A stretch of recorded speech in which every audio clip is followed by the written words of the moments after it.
42 બળદનું ઘડપણ યાને કરકંડુ.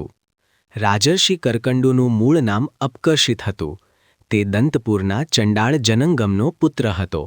પુત્ર તો તે ચંડાળનો, છતાં છોકરાઓ સાથે રમે ત્યારે તે રાજા બને અને બીજા છોકરાઓને પ્રધાન, સેવક વગેરે બનાવી એક પછી એક હુકમ છોડે. અપકર્ષિતનું શરીર કાંતિવાળું, સશક્ત અને મૃદુ હતું, છતાં તેને શરીરે ખંજળ બહુ આવતી. આ ખંજળ તે બીજા છોકરાઓ પાસે ખંજવાળાઈ દૂર કરતો. આથી મોટાઓએ તેનું નામ કરકંડુ પાડ્યું. જનંગમનું કાર્ય સ્મશાનની ચોકી કરવી અને ત્યાં બળતા મરદાઓના કપડાં ઉઘરાવવા. કરકંડુ 6 વર્ષનો થયો ત્યારથી બાપ સાથે તે પણ રાતે સ્મશાનમાં રહેતો. મૂળથી તો તે બહાદુર હતો અને સ્મશાનમાં રહેવાથી તે વધુ બહાદુર બન્યો. સવારનો પહોર હતો. સૂર્યનારાયણ ક્ષિતિજથી બહાર નીકળી તેમના લાલ તડકો જમીન ઉપર પાથરવાની તૈયારી કરતા હતા. ત્યાં 2 સાધુઓ સ્મશાન આગળથી પસાર થયા. એક સાધુ આધેડ વયના હતા અને બીજા નાના અને નવદીક્ષિત હતા. જોનારને ગુરુ શિષ્ય હોય એમ લાગતો. ગુરુએ નાના મુનિને સ્મશાનના એક છેડે ઊભેલો વાંસ બતાવી કહ્યું, પેલો વાંસ જોયો? બહુ ઉત્તમ વાંસ છે. જો કોઈ તેના મૂળનો 4 આંગળ વાંસ રાખે તે જરૂર રાજા થાય. શિષ્ય નૂતન દીક્ષિત છતાં વધુ વૈરાગ્યવાસિત હોવાથી તેણે આગળ કાંઈ ન પૂછ્યું અને ગુરુ પણ માત્ર વિદ્યામાં રમતા હોવાથી આગળ ચાલ્યા. પણ આ વાત કરકંડુએ અને ત્યાંથી પસાર થતા એક બ્રાહ્મણે સાંભળી. બંને વાંસના મૂળના ટુકડા માટે લડી પડ્યા અને તેની દાદ લેવા રાજદરબારે ગયા. રાજા પ્રધાન બધાને હસવું આવ્યું અને કરકંડુને પૂછ્યું, આ વાંસના ટુકડાનું તારે એવું શું કામ છે? કરકંડુએ કહ્યું, રાજા, આ વાંસનો ટુકડા જેવો તેવો નથી, તે તો મોટું રાજ્ય અપાવનાર છે. રાજાએ હસીને કહ્યું, જો ભાઈ તું રાજા થાય તો આ બ્રાહ્મણને એક ગામ આપજે. બ્રાહ્મણનું મન આથી ન માન્યો, છતાં તે રાજા આગળ બહુ વિવેચન ન કરી શક્યો. પણ કરકંડુનો ઘાટ ગળવાનો લાગ શોધતો રહ્યો. ચંડાળ જનંગમનને લાગ્યું કે આ છોકરાને વાંસનો ટુકડો છોડવો નથી અને તે નહીં છોડે તો આ બ્રાહ્મણ કોઈક દિવસ જીવ લેશે. આથી સારા દિવસે જનંગમે દંતપુર છોડ્યું અને સ્ત્રી તથા કરકંડુને લઈ કાંચનપુર તરફ ચાલ્યો.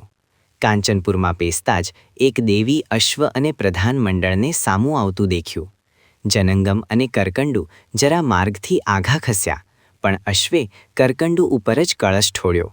પ્રધાનોએ કરકંડુને રાજવી તરીકે વધાવી લીધો.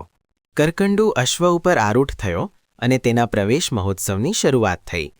બીજા બધાને તો બહુ વાંધો ન લાગ્યો, પણ ગામના બ્રાહ્મણો ચમક્યા અને બોલ્યા, ચંડાળને તે રાજા બનાવાય, ઉતારો ઘોડા ઉપરથી. એમ કહી ચારે બાજુથી હેઠો ઉતરનો અવાજ ગાજ્યો. કરકંડુએ તુર્ત પેલો 4 આંગળનો વાંસનો દંડો કાઢ્યો. ત્યાં તો તે દંડ વીજળી પેઠે ચમકવા લાગ્યો અને તે દંડ બ્રાહ્મણોના ટોળા ઉપર ફેંકે તે પહેલાં તો આકાશવાણી ગાજી, સાંભળો પ્રજાજનો, આ મહાપુણ્યશાળી રાજવી છે. ભલે તે ચંડાળ રહ્યો, પણ તેની અવગણા કરનારને આ દંડ કૂતરાના મોતે મારશે. હેઠો ઉતર કહેતું ટોળું જરા શાંત પડ્યું અને ભયથી કંપવા લાગ્યું. ટોળામાંના એક આગેવાન વૃદ્ધ વિપ્ર આગળ આવ્યા અને બોલ્યા, શાંત થાઓ પ્રજાજનો, રાજા એ તો બ્રહ્મા, વિષ્ણુ અને મહેશ રૂપ છે. રાજાને આપણા ધર્મશાસ્ત્રમાં પરમગુરુ કહ્યો છે, તે તમે નથી જાણતા? ટોળાએ અવાજ કર્યો, કરકંડુ રાજાનો જય. રાજન, અમારો અપરાધ શાંત કરો. કરકંડુએ કહ્યું, ઊભા રહો બ્રાહ્મણો. બ્રાહ્મણપણું તમે કોને કહો છો? બ્રાહ્મણને ત્યાં જન્મે તે બ્રાહ્મણ કે બ્રાહ્મણના સંસ્કાર ઝીલે તે? બ્રાહ્મણોએ કહ્યું, સંસ્કારથી બ્રાહ્મણપણું છે. રાજાએ કહ્યું, સંસ્કારથી બ્રાહ્મણપણું હોય તો વાટધાનકના બધા ચંડાળોને સંસ્કાર આપી બ્રાહ્મણો બનાવો. બ્રાહ્મણોએ વાટધાનકના ચંડાળોને બ્રાહ્મણ બનાવ્યા. કરકંડુ બ્રાહ્મણોથી પૂજાયો. એટલું નહીં, પણ સમગ્ર ચંડાળ જાતિને બ્રાહ્મણ બનાવી પૂજા સ્થાને સ્થાપી. કરકંડુનો ભવ્ય મહોત્સવ થયો અને એક વખતનો દંતપુર નગરનો ચંડાળ પુત્ર કાંચનપુરનો મહાપ્રતાપી રાજવી બન્યો. તેના 4 આંગળના દેદીપ્યવાન વંશદંડે સામંત રાજાઓને વસાણ્યા અને તેની કીર્તિ ચોતરફ પ્રસરી. રાજન, મને ન ઓળખ્યો? રાજસભામાં કરકંડુને પગે લાગતા એક વૃદ્ધ પરદેશી વિપ્રે કહ્યું. કરકંડુ થોડીવાર વિચારમાં પડ્યો, પણ તુરત ઓળખી બોલ્યો, વિપ્ર, ઓળખ્યા તમને, વાંસના ટુકડાના હરીફ. તમારે એક ગામ જોઈએ છે ને? બોલો કયું ગામ આપું? મહારાજ, મારું વતન ચંપાનગરી છે, એટલે ગામ આપો તો તેની નજીકનું આપો. કરકંડુએ ચંપાનગરીના દધિવાહન રાજા ઉપર પત્ર લખ્યો અને તેમાં આ બ્રાહ્મણને ચંપાનગરીની આસપાસનું એક ગામ આપવા જણાવ્યો.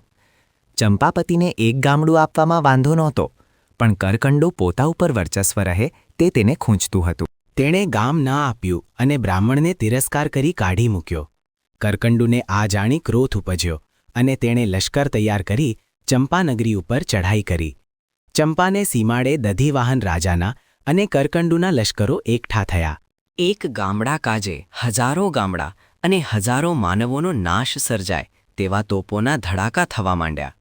ત્યાં એક વૃદ્ધ સાધ્વી હાંફળા ફાંફળા કરકંડુની છાવણી તરફ આવતા દેખાયા. સાધ્વી નજીક આવ્યા એટલે કરકંડુએ તેમને ઓળખ્યા. દંતપુર નગરમાં જ્યારે તે બાળક હતો ત્યારે તે તેની પાસે અવારનવાર આવતા, રમાડતા અને કંઈ સારું ખાવાનું આપતા. કરકંડુ તેમને નમ્યો અને બોલ્યો, પૂજ્ય, આપ આવા ભયંકર સમ્રાંગણ સ્થળે કેમ પધાર્યા? રાજન, તમે જે પિતાપુત્ર લડો છો તેમને રોકવા. કોણ પિતાપુત્ર? આશ્ચર્યથી કરકંડુએ કહ્યું. દધિવાહન રાજા તારા પિતા છે અને તું તેનો પુત્ર છે. સાધ્વીએ જોરદાર વાણીથી કહ્યું. પૂજ્ય, આપ સારી રીતે જાણો છો કે જનંગમ ચંડાળ મારા પિતા છે અને આપે મને નાનપણમાં ત્યાં ઉછરેલો દેખ્યો છે. હું આજે ભલે રાજવી બન્યો, પણ તે વાત ભૂલ્યો નથી. કરકંડુ, જનંગમ તારો પિતા ખરો, પણ પાલક પિતા. તારા ખરા પિતા દધિવાહન રાજા અને તેની રાણી પદ્માવતી. હું હાલ સાધ્વી છું, તે તારી માતા છું. મહારાજ, આપ ખોટું ન કહો તે હું માનું છું, પણ હું પૂછું છું કે ક્ષત્રિય રાજકુળમાં જન્મેલા મને ચંડાળને ત્યાં કેમ ઉછેરવામાં આવ્યો તેનો વૃત્તાંત કહેશો? સાધ્વીની આંખમાં જળહળિયા આવ્યા અને કરકંડુ પણ આ બધી ઘટના જાણવા ઉત્કંઠિત બન્યો. કરકંડુ, દધિવાહન રાજાને પદ્માવતી રાણી હતી. એકવાર તે ગર્ભવતી થઈ. ગર્ભ એવો પરાક્રમી કે જેને લઈને રાણીને પુરુષના સ્વાંગ સજવાના અને હાથી ઉપર બેસી રાજા પાસે છત્ર ધરાવવાની અને વનમાં ક્રીડા કરવાનો દોહદ જાગ્યો. રાણી શરમથી ન બોલી, પણ રાજાએ દાસીઓ દ્વારા તે દોહદ જાણ્યો. પદ્માવતીએ પુરુષનો વેશ ધારણ કર્યો. રાજાએ રાણીને હાથી ઉપર આગળ બેસાડી પોતે છત્ર ધારણ કર્યું. રાજા વનમાં થોડું ફર્યા ત્યાં એકદમ વરસાદ થયો અને તેથી હાથીને વિંધ્યાચળ યાદ આવ્યો. તેણે દોટ મૂકી. રાજાનો પરિવાર પાછળ રહ્યો.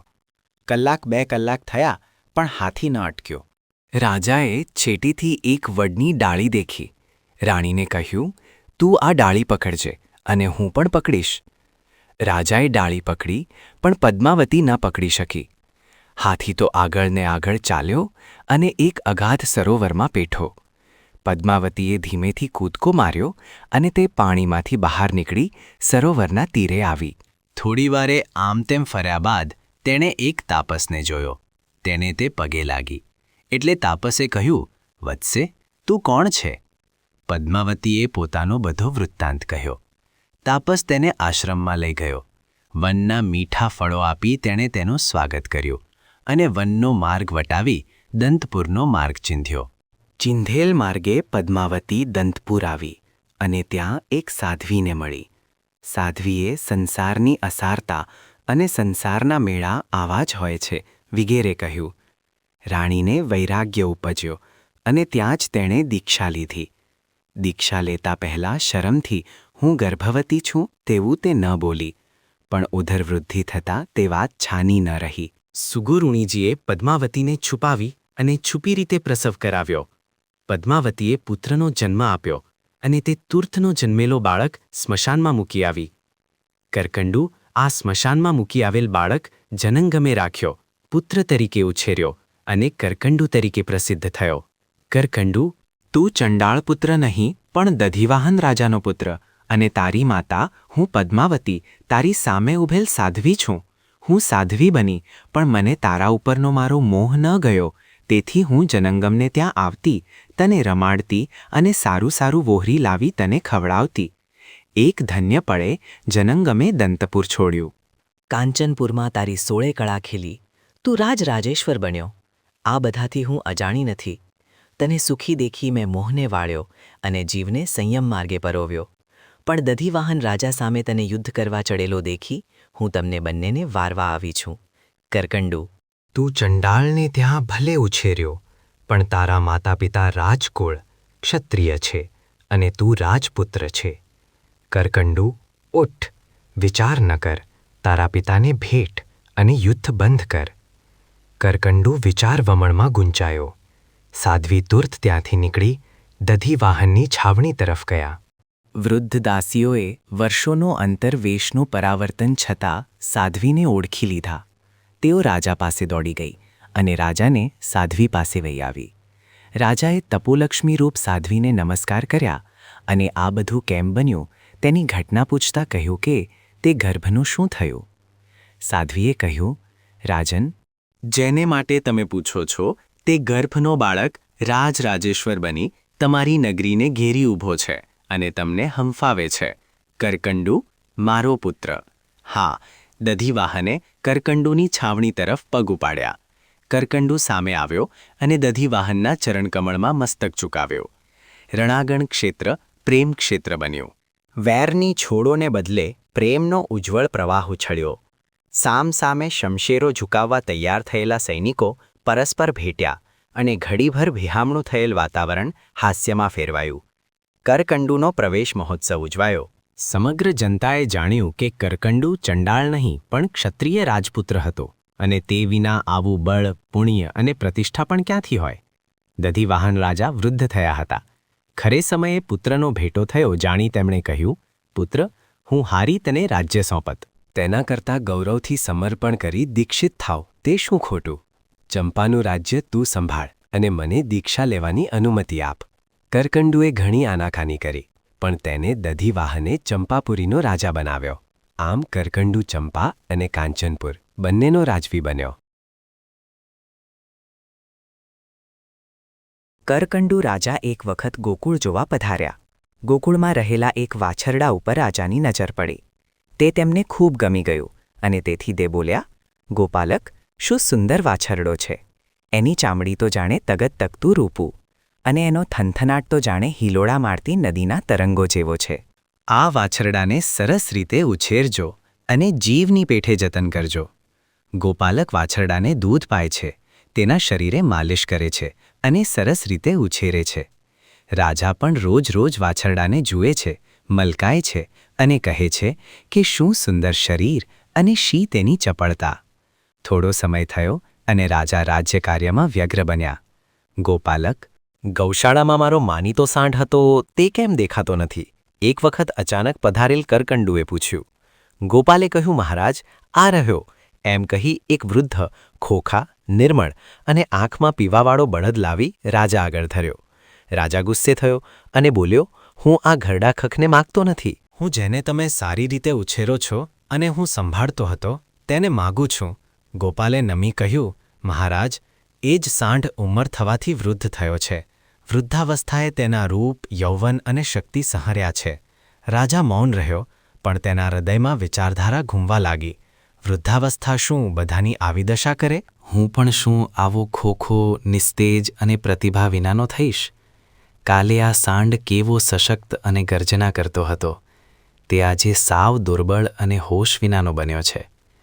કાળ બધાનું બળ, રૂપ અને શક્તિ સંહરે છે.